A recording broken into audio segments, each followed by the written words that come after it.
Hi Eliza and Dominic. Happy third monthsary. Happy ako kasi tumatagal yung relationship nyo.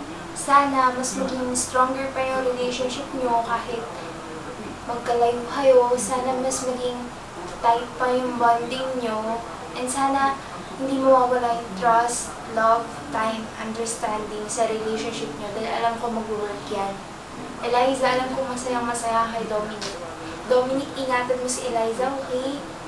Tsaka, wag sana, yun, love each other lang and be loyal. Wag na wag yung pagtataksilan ang isa't isa.